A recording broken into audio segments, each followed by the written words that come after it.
ക്ലാസ്സിലേക്ക് സ്വാഗതം എല്ലാവർക്കും. എല്ലാവരും സുഖമായിട്ടിരിക്കുന്നല്ലോ. നമ്മൾ കഴിഞ്ഞ ക്ലാസ്സിൽ പഠിച്ച കാര്യങ്ങളൊന്ന് ജസ്റ്റ് നോക്കാം. നമ്മൾ തേർഡ് ചാപ്റ്റർ തുടങ്ങി നമ്മൾ ജനറേറ്ററിൻ്റെ വന്നാൽ നിന്നത് AC ജനറേറ്റർ അല്ലേ? AC ജനറേറ്ററിൻ്റെ വന്നാൽ നിന്നത്. ജനറേറ്ററിൻ്റെ 4 പാർട്സ് നിങ്ങൾക്ക് ഓർമ്മയുണ്ടോ? 4 പാർട്സ് ഞാൻ എഴുതാം. Field magnet,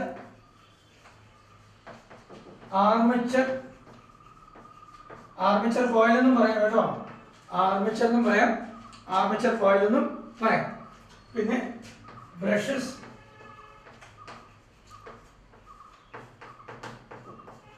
slip rings.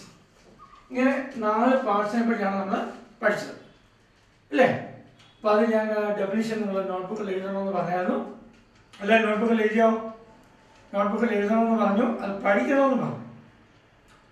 എല്ലാവരും പഠിച്ചു കാണുമെന്നാണ് വിശ്വസിക്കുന്നത്.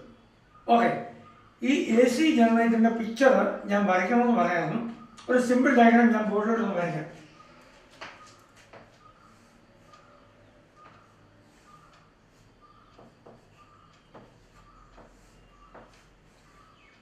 ഇത് നമ്മുടെ SSLC എക്സാമിനേഷൻ പോയിന്റ് ഓഫ് വ്യൂവിൽ നമുക്ക് വരുന്ന ഒരു ഡയഗ്രമാണ്.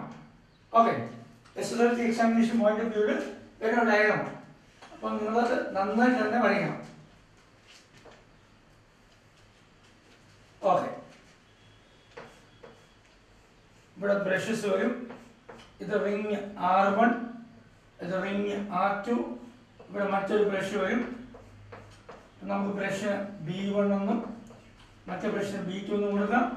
ഇവിടുന്ന് ഒരു വയർ വന്ന് ഒരു ഗാൽവനോമീറ്ററിൽ കണക്ട് ചെയ്ത് ഇതിൻ്റെ മറ്റേ അറ്റത്തോട് കണക്ട് ചെയ്യുന്നു. ഇത് ഒരു ആർമേച്ചർ കോയിലാണ്.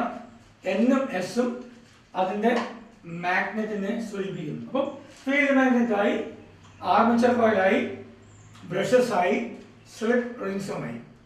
ഗാൽവനോമീറ്റർ എന്തിനു വേണ്ടിയുള്ളതാണ്? ഗാൽവനോമീറ്റർ ഓർക്കുന്നു?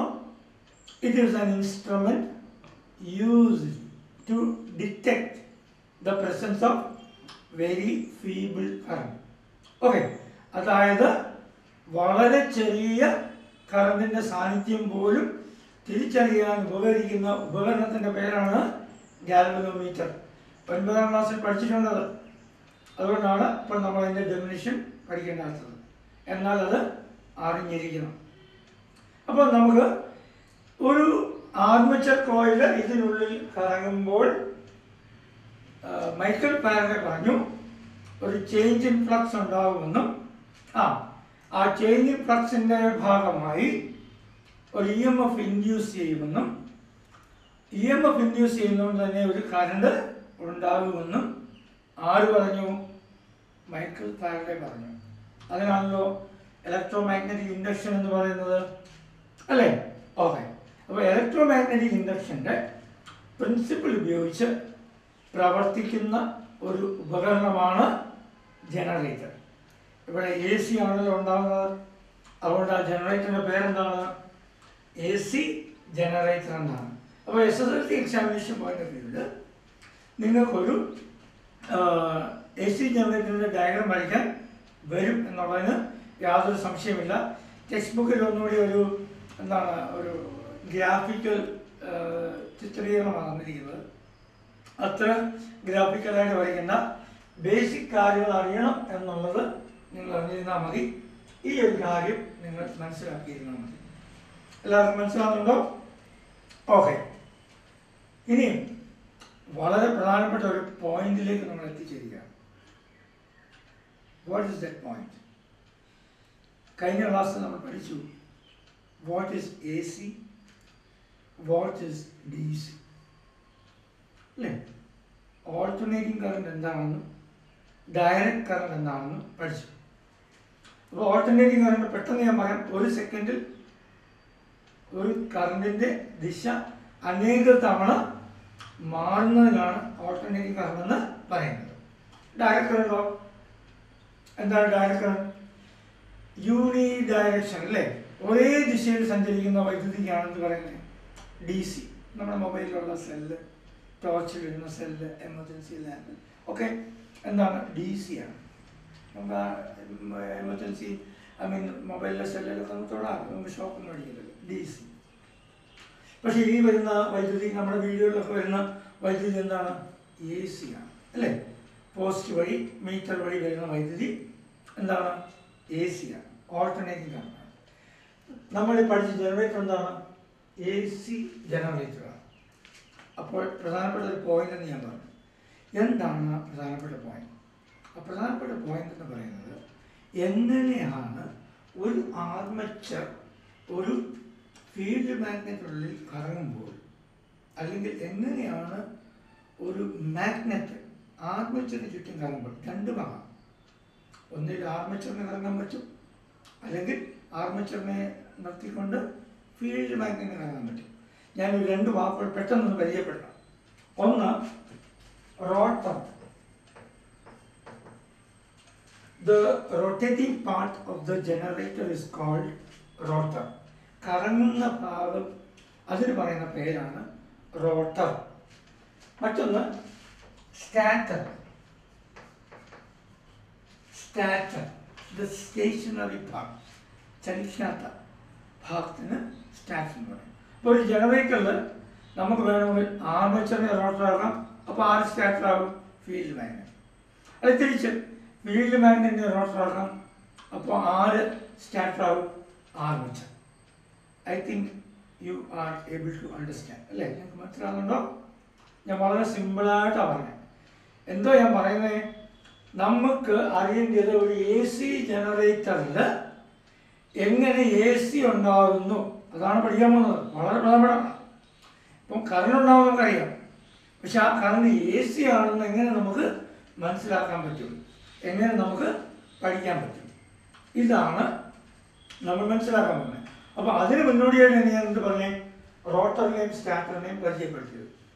What is rotor? The rotating part of the generator is called rotor. And what is stator? The stationary part of the generator is called stator. ഇനി ആ പ്രധാനപ്പെട്ട പോയിന്റിലേക്ക് വരികയാണ്. എന്താണ് ആ പ്രധാനപ്പെട്ട പോയിന്റ്? നമുക്കിപ്പം ഈ ചിത്രത്തിൻ്റെ അടിസ്ഥാനത്തിൽ ആരാണ് റോട്ടർ? ആർമേച്ചറാണ് റോട്ടർ. ആരാണ് സ്റ്റാറ്റർ? ഫീൽഡ് മാഗ്നറ്റാണ് സ്റ്റാറ്റർ. എന്തിനെ സൂചിപ്പിക്കുന്നു? നോർത്ത് പോളിനെയും സൗത്ത് പോളിനെയും സൂചിപ്പിക്കുന്നു. അങ്ങനെയെങ്കിൽ ഒരു ആർമേച്ചർ ഇതിനുള്ളിൽ കൂടി കറങ്ങുമ്പോൾ അതിൻ്റെ ദിശയ്ക്ക് മാറ്റമുണ്ടാകുന്നുണ്ടോ? അതിൻ്റെ ഡയറക്ഷന് മാറ്റമുണ്ടാകുന്നുണ്ടോ? അതാണ് നമ്മൾ ഇനി പഠിക്കാൻ പോകുന്ന ഏറ്റവും പ്രധാനപ്പെട്ട കാര്യം. മനസ്സിലാകുന്നുണ്ടോ? അങ്ങനെയെങ്കിൽ നമുക്ക് ഈ എക്സാമ്പിളിലേക്ക് പോകാം. ഇത് ഫിസിക്സ് ടെക്സ്റ്റ് ബുക്കാണ്. ഇതിനെ നമുക്കൊരു ആർമേച്ചറായിട്ട് കാണാം. ഒരു ആർമേച്ചർ കോയിൽ. ആർമേച്ചർ നമുക്ക് ഇങ്ങനെ കറക്കാം, അല്ല ഇങ്ങനെ ഇരിക്കുന്നെങ്കിൽ ഇങ്ങനെയും കറങ്ങണമെന്നുള്ളതാണ്. ഒരാൾ കറങ്ങുമ്പോൾ ഒരാൾ സ്റ്റേഷനറി ആയിട്ട് നിൽക്കുക. അപ്പോൾ ഇത് ആർമേച്ചറാണെന്ന് വിചാരിക്കാലോ? വിചാരിച്ചു. ഇനിയും ഇവിടെ രണ്ട് വലിയ ബ്ലോക്ക് ഇരിപ്പുണ്ടെന്ന് വിചാരിക്കാം. You have to imagine there are two blocks, two magnetic blocks. കാന്തിക ബ്ലോക്കുകൾ വെച്ചിരിക്കുകയാണ്, ശക്തമായ ബ്ലോക്കുകളാണ്. ഒന്ന് നോർത്ത് പോളും ഒന്ന് സൗത്ത് പോളും എന്ന് വിചാരിക്കാം. ന്യായമായിട്ടും ഞാൻ ചോദ്യം ചോദിക്കട്ടെ, മാഗ്നറ്റ് ഉണ്ടെങ്കിൽ മാഗ്നറ്റ് ചുറ്റും എന്തുണ്ട്? മാഗ്നറ്റിക് ലൈൻസ് ഓഫ് ഫോഴ്സ് ഉണ്ടല്ലോ. കാന്തിക ബലരേഖകൾ ഉണ്ടല്ലോ. ഉണ്ട്. കാന്തിക ബലരേഖകൾ എവിടെ നിന്നോട്ടാണ് സ്റ്റാർട്ട് ചെയ്യുന്നത്? നോർത്ത് പോളിൽ നിന്ന് സൗത്ത് പോളിലോട്ടാണ് സ്റ്റാർട്ട് ചെയ്യുന്നത്. അതുപടിയാണല്ലോ. അത് മതി. അങ്ങനെയെങ്കിൽ ഇവിടെ നോർത്ത് പോൾ ഇരിക്കുന്നു, സൗത്ത് പോൾ ഇരിക്കുന്നു. എന്തുണ്ടാവും? മാഗ്നറ്റിക് ലൈൻസ് ഓഫ് ഫോഴ്സ് ഈ രണ്ട് കാന്തങ്ങൾ തമ്മിൽ ഉണ്ടാവും. അപ്പോൾ കാന്തിക ബലരേഖകൾ ഈ രണ്ട് മാഗ്നറ്റിക് പോൾസിനും ഇടയ്ക്ക് ഉണ്ടാകും. Is it clear? ഇനി ആ മാഗ്നറ്റിക് ലൈൻസ് ഓഫ് ഫോഴ്സിനെ നമുക്കൊന്ന് ഇമാജിൻ ചെയ്യാം. കുറേയേറെ നൂലുകൾ, ത്രെഡ്, THREAD, നൂലുകൾ, ഈ തയ്ക്കുന്ന നൂലുണ്ടല്ലോ, നൂലുകൾ ഇങ്ങനെ ഞാൻ അന്ന് ചെയ്തിരിക്കുകയാണ്, കെട്ടി വെച്ചിരിക്കുകയാണ്. നമുക്ക് ഇങ്ങനെ ഒരു 10,000 ഒരു 10,000-20,000 നൂലുകൾ ഇങ്ങനെ കെട്ടി വെച്ചിരിക്കുകയാണ്. അപ്പോൾ 2 മാഗ്നറ്റ് ഉണ്ട്, നൂലുകൾ, മാഗ്നറ്റിക് ലൈൻസ് ഓഫ് ഫോഴ്സിനെ സൂചിപ്പിക്കുന്ന നൂലുകളുണ്ട്. ഇത്രയും കാര്യങ്ങൾ മനസ്സിലായോ? ഓക്കെ, അതോടെ നിൽക്കട്ടെ. നമുക്കൊരു ആർമച്ചറിലേക്ക് വരും. ഇതൊരു ആർമച്ചറാണെന്ന് ഞാൻ നിങ്ങളോട് പറയും. ആർമച്ചർ ഇങ്ങനെയാണ് റൊട്ടേറ്റ് ചെയ്യുന്നത്. അപ്പം ടെക്സ്റ്റിൻ്റെ മുകൾ വശമാണ്, ഇത് താഴ്വശമാണ്. ഇത് നമുക്ക് എ എന്നും ബി എന്നും കൊടുക്കാൻ വിചാരിച്ചു. എ ഒന്ന് ഫുൾ കറങ്ങാൻ നോക്കി, എ ഒന്ന് ഫുള്ള് കറങ്ങാൻ എത്ര ഡിഗ്രി എടുത്തു? How much degree takes for a full circle? നിങ്ങൾ മാത്സ് പഠിച്ചിട്ടുണ്ടല്ലോ, 360 ഡിഗ്രി അല്ലേ, 360 ഡിഗ്രിയാണ് അല്ലേ ഒരു full circle. 360 degree everybody knows. Okay, അതിന് മുമ്പ് ആർമേച്ചർ 360 ഡിഗ്രി ആണ്. ഇനി പകുതി ഇറങ്ങുമ്പോൾ എന്താണ്? 180 ഡിഗ്രി. ഇനി കാല് ഇറങ്ങുമ്പോൾ എത്രയാണ്? കാൽ ഭാഗം, ക്വാർട്ടർ, 90 ഡിഗ്രി അല്ലേ. അപ്പോൾ 0 degree, 90 degree, 180 degree, 270 degree, 360 degree. എത്ര സ്റ്റേജ് ആയി? 5 സ്റ്റേജസ് ആണ്. Stage number 1 0 degree, stage number 2 90 degree, stage number 3 180 degree, stage number 4 270 degree, and stage number 5 360 degree. Is it clear? അപ്പോൾ 5 സ്റ്റേജ് ആണ്. അത് മനസ്സിൽ വെച്ചാൽ, അപ്പം ഒന്നാമത്തെ കാര്യം മനസ്സിൽ വെച്ചാൽ എന്താണ്? മാഗ്നറ്റ് ഉണ്ട്, മാഗ്നറ്റിക് ലൈൻസ് ഓഫ് ഫോഴ്സ് നമ്മൾ നൂലുകൾ ഇമാജിൻ ചെയ്ത് വെച്ചിട്ടുണ്ട്. അപ്പോൾ ഇങ്ങനെ ശക്തമായ കാന്തിക ബലരേഖകൾ ഓൾറെഡി അവിടെ ഉണ്ട്. ഇതെല്ലാം സാങ്കല്പികമാണ്, സങ്കല്പിക്കുകയാണ്, എന്നാൽ യഥാർത്ഥത്തിൽ നടക്കുന്ന കാര്യങ്ങൾ. ഇനി അതിന് മുമ്പ് മറ്റൊരു കാര്യം, ഈ ആർമേച്ചർ കോയിൽ ഒരു ഫുൾ റൊട്ടേഷൻ കറങ്ങിയപ്പോൾ അതിൻ്റെ ദിശയ്ക്ക് വല്ല മാറ്റം ഉണ്ടായാൽ ഇതിൻ്റെ ഡയറക്ഷനുള്ള ചേഞ്ച് ഉണ്ടായാൽ നോക്കാം. ഇങ്ങനെ കറങ്ങിക്കൊണ്ടേയിരിക്കുക, ഇതിൻ്റെ ദിശാമാറ്റം ഉണ്ടായാൽ is there any change in the direction? How can you analyze that? In one rotation, is there any change in direction of the armature coil? Armature coil എവിടെയെങ്കിലും ഒരു ഡയറക്ഷനിൽ ചേഞ്ച് ഉണ്ടായോ? ഉണ്ടായോ? ഉണ്ടായി. ഒന്നുകൂടെ നോക്കിക്കേ, സ്റ്റാർട്ട്. ചേഞ്ച് ഉണ്ടായോ? ഉണ്ടായോ? ചേഞ്ച് ഉണ്ടായി. ഞാൻ പറയല്ലേ, 0 ഡിഗ്രി സ്റ്റാർട്ട് ചെയ്തു, ഇപ്പോഴും വരെ താഴോട്ടല്ലേ പോയത്? ഹാഫ് താഴോട്ട്, ഇതിൻ്റെ ഈ ഭാഗം താഴോട്ടല്ലേ പോയത്? അടുത്ത ഭാഗമോ, അടുത്ത സെക്കൻഡ് ഹാഫോ മുകളിലോട്ടല്ലേ വരുന്നത്? അപ്പോൾ ഒരു ഫോർവേഡും ഒരു ബാക്ക്വേർഡും അല്ലേ, ഒരു പോസിറ്റീവും ഒരു നെഗറ്റീവും അല്ലേ, ഒരു പോസിറ്റീവ് ഹാഫും ഒരു നെഗറ്റീവ് ഹാഫും അല്ലേ ഒരു ആർമേച്ചർ ഒരു ഫുൾ റൊട്ടേഷൻ എടുത്തപ്പോൾ ആണ്. അപ്പോൾ ഒരു തവണ കറങ്ങിയപ്പോൾ ആർമേച്ചറിൻ്റെ ദിശ 2 തവണ ചേഞ്ച് ആയി അല്ലേ? ഒന്ന് forward, 2 backward. Is it clear? Clear ആയോ? ഓക്കെ, അത് ക്ലിയർ ആണ്.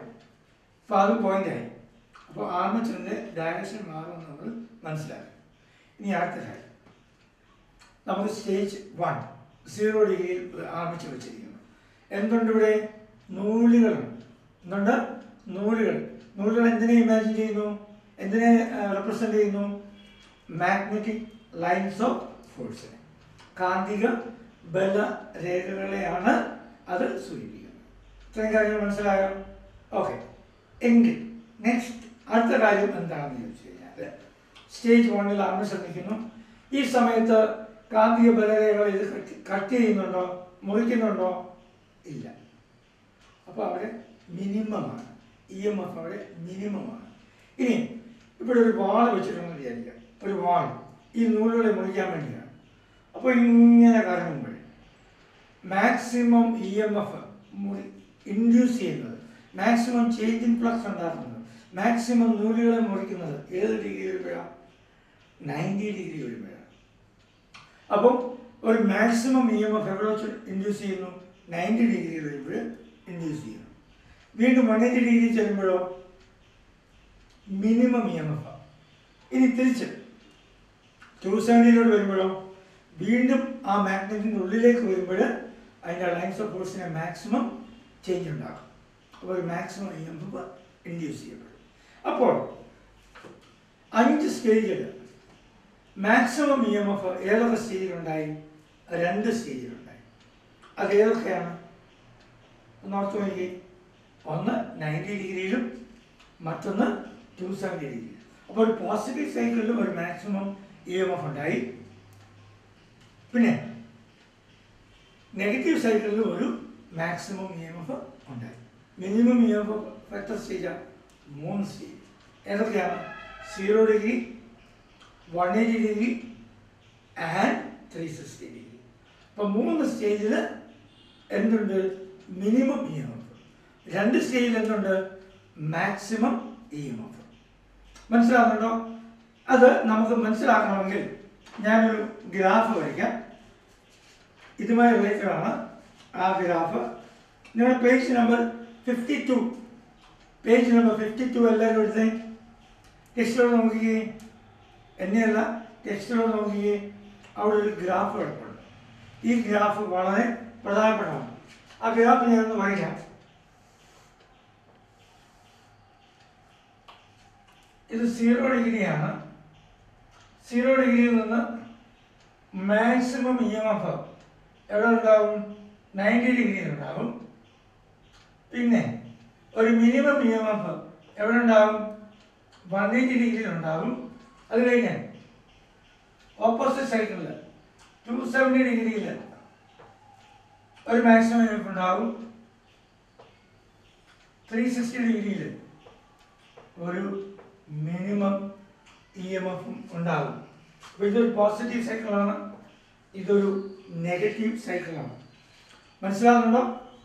ഇതാണ് ഒരു AC ഗ്രാഫ് എന്ന് പറയുന്നത്. എന്താണ് AC ഗ്രാഫ്? Is clear? വളരെ പ്രധാനപ്പെട്ട കാര്യമാണ്. അപ്പോഴും ഒരു കാര്യമുണ്ട്. AC എന്താണ്?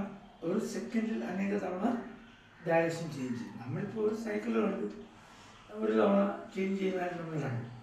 അപ്പോൾ AC പ്രസക്തി എന്താണ്? ശ്രദ്ധിച്ചു വെക്കുക. ഫ്രീക്വൻസി എന്താണെന്ന് നമ്മൾ പഠിച്ചു വെച്ചിട്ടുണ്ട്. The number of vibrations in 1 second is called frequency. ആവൃത്തി, ദോലനങ്ങൾ, ഒരു സെക്കൻഡിൽ ഉണ്ടാകുന്ന ദോലനങ്ങളുടെ എണ്ണത്തിനാണ് ആവൃത്തി എന്ന് പറയുന്നത്. ഓർമ്മയുണ്ടല്ലോ? ആണ്. ഇന്ന് ശ്രദ്ധിക്കുക, ഇന്ന് ഇന്ത്യയിൽ ഉള്ള എല്ലാ പവർ സ്റ്റേഷനും, എല്ലാ സ്റ്റേറ്റിലുമുള്ള എല്ലാ പവർ സ്റ്റേഷനുകളിലും അവിടെ പ്രൊഡ്യൂസ് ചെയ്യുന്ന ഇലക്ട്രിസിറ്റിയുടെ ഫ്രീക്വൻസി എന്ന് പറയുന്നത് 50 ഹെർട്സ് ആണ്. 50 ഹെർട്സ് ആണ്. What is hertz? Hertz is the unit of frequency. ഫ്രീക്വൻസിയുടെ യൂണിറ്റാണ്, ആവൃത്തിയുടെ യൂണിറ്റാണ് ഹെർട്സ്. അപ്പം ഇന്ത്യയിൽ ഉള്ള പ്രൊഡ്യൂസ് ചെയ്യുന്ന ജനറേറ്ററുകളിലെ വൈദ്യുതിയുടെ ആവൃത്തി എന്ന് പറയുന്നത് 50 ഹെർട്സ് എന്ന് പറയുമ്പോൾ എന്താണ് നമ്മൾ അതിൽ നിന്ന് മനസ്സിലാക്കുന്നത്? ഒരു ആർമേച്ചർ ഒരു സെക്കൻഡിൽ എത്ര തവണ കറങ്ങണം? 50 തവണ കറങ്ങണം. എന്താണ് സെക്കൻഡ് എന്ന് പറഞ്ഞാൽ? ഒരു ടിക്ക് ടിക്ക് ടിക്ക്. അപ്പോൾ ഒരു ടിക്കിൽ ആർമേച്ചർ 50 തവണ കറങ്ങണം. നമുക്ക് ഇമാജിൻ ചെയ്യാൻ പറ്റാത്ത സ്പീഡാണ് ഒരു സെക്കൻഡിലെ കാര്യം. അപ്പം ഒരു സെക്കൻഡിൽ കറണ്ടിൻ്റെ ദിശ അനേക തവണ മാറുന്നില്ലേ? അനേക തവണ മാറുന്നുണ്ട്. കാര്യം മനസ്സിലാകുന്നുണ്ടോ? ഇപ്പോൾ AC ജനറേറ്ററിൽ ഉൽപ്പാദിപ്പിക്കുന്ന വൈദ്യുതിയുടെ നേച്ചർ എന്താണ്? Alternating നേച്ചറാണ്, alternating കറണ്ടാണ്. കറണ്ടിൻ്റെ ദിശ അനേക തവണ മാറുന്നുണ്ട്. അങ്ങനെയെങ്കിൽ ഒരു സൈക്കിൾ ഓഫ് എ സി എടുത്തു കഴിഞ്ഞാൽ എത്ര സ്റ്റേജ് ഉണ്ട്? There are 5 stages. What are they? 0 degree, 90 degree, 180 degree, 270 degree and 360 degree. അപ്പോൾ പേജ് നമ്പർ 52 ഒരു ടേബിൾ ഉണ്ട്. ടേബിൾ ശ്രദ്ധിച്ചു നോക്കി, ആ ഗ്രാഫിൻ്റെ താഴെ ഒരു ടേബിൾ ഉണ്ട്. അവിടെ ആ ടേബിളിൻ്റെ ലെഫ്റ്റ് സൈഡിൽ പീരിയഡ് എന്നൊരു ഡെഫിനിഷനാണ്. പീരിയഡ് കണ്ടോ എല്ലാവരും? Period. Okay. The time taken for the armature for a full rotation. ഒരു ഫുൾ റൊട്ടേറ്റ് ചെയ്യാനായിട്ട് എത്ര സമയമെടുക്കുന്നോ ആ സമയത്തിൻ്റെ കാലാവധിക്ക് പറയുന്ന പേരാണ് പീരിയഡ്. PERIOD, period. അപ്പം the time taken for the armature to take one full rotation. ഒരു ഫുൾ റൊട്ടേഷനാണ് T എന്ന് പറയുന്നത്. ടോട്ടൽ റൊട്ടേഷൻ എടുക്കുന്ന ടൈമാണ് T. ഇനി ടേബിളിലോട്ട് നോക്കി, T ഉണ്ടോ അവിടെ? ഉണ്ട് അല്ലേ? T/4 എന്ന് പറയാൻ എന്താണ്? 1/4 ഓഫ് T അല്ലേ? T/4 T എന്ന് പറയാൻ 1/4 ഓഫ് T എന്ന് പറയുന്നത് എന്താണ്? T/4 ആണ്. 1/4 എന്ന് പറയുന്നത് കാൽ, ഒരു ഫുൾ റൊട്ടേഷൻ്റെ കാൽ ഭാഗം T/4. അപ്പോൾ 360/4 എത്രയാണ്? 90 ഡിഗ്രി. അടുത്തെന്താണ്? T/2 ഹാഫ് T, അത് എത്രയാണ്? 180 ഡിഗ്രി. അടുത്ത നോക്കി 3T/4 ആണ് അല്ലേ? മുക്കാൽ T. ഒരു ടോട്ടൽ റൊട്ടേഷൻ്റെ 3/4, 3/4 അത് എത്രയാണ്? 270 ഡിഗ്രി. ലാസ്റ്റിൽ T. I hope you understand. അപ്പോൾ ഒരു കൺഫ്യൂഷൻ ആ ടേബിൾ കാണുമ്പോൾ ഉണ്ടാകില്ല. അയ്യോ ഈ T എങ്ങനെ വന്നു? T എന്താണ്? The time taken for the armature to complete one rotation. Okay. ഒരു റൊട്ടേഷന് ആവശ്യമായ ടൈം എന്താണോ അതിനാണ് ടൈം എന്ന് പറയുന്നത്. ഇപ്പോൾ ഇന്ത്യയിലെ ഫ്രീക്വൻസി എത്രയാണ്? 50 hertz. What is frequency? The number of vibrations in 1 second. അപ്പോൾ ഇന്ന് ഞാൻ പഠിപ്പിച്ച കാര്യങ്ങൾ മനസ്സിലായോ? ഞാൻ വളരെ പ്രധാനപ്പെട്ട ഒരു പോയിന്റാണ് പഠിച്ചത്. പ്രധാനപ്പെട്ട ഒരു പോയിന്റ്, എങ്ങനെയാണ് എ സി വൈദ്യുതി ഉണ്ടാകുന്നത്, അല്ലെങ്കിൽ അതിൻ്റെ സ്റ്റേജസ് എന്താണ്, അതിൻ്റെ ഗ്രാഫ് എന്താണ്, ആ ടേബിൾ എങ്ങനെ ഫില്ല് ചെയ്യണം, പീരിയഡ് എന്താണ്. നമ്മൾ already 4 parts of the generator നമ്മൾ കണ്ടതാണ്. ഇത്രയും കാര്യങ്ങളാണ് നമ്മളിന്ന് പഠിച്ചത്. അപ്പം ഗ്രാഫ് വരയ്ക്കാൻ മറക്കരുത്. ജനറേറ്റർ വരച്ച് പഠിക്കണം. അത് കൃത്യമായിട്ട് നോട്ട്ബുക്കിൽ എഴുതുക. അപ്പം ഇത്രയും കാര്യങ്ങൾ പഠിച്ച് മനസ്സിലാക്കി അടുത്ത ക്ലാസ്സിൽ നിങ്ങൾ റെഡിയാകുക. അപ്പോൾ ഇതുവരെ പഠിച്ച കാര്യങ്ങളെല്ലാം നിങ്ങൾ ഓർത്ത് വെക്കണം. അതിനകത്തൊന്നും യാതൊരു ഉപേക്ഷയും വിചാരിക്കരുത്. മനസ്സിലായോ? ബാക്കി കാര്യം നമുക്ക് അടുത്ത ക്ലാസ്സിൽ കാണാം. അതുവരെ എല്ലാവരും സേഫായിട്ടിരിക്കുക, ഹാപ്പി ആയിട്ടിരിക്കുക. ബൈ.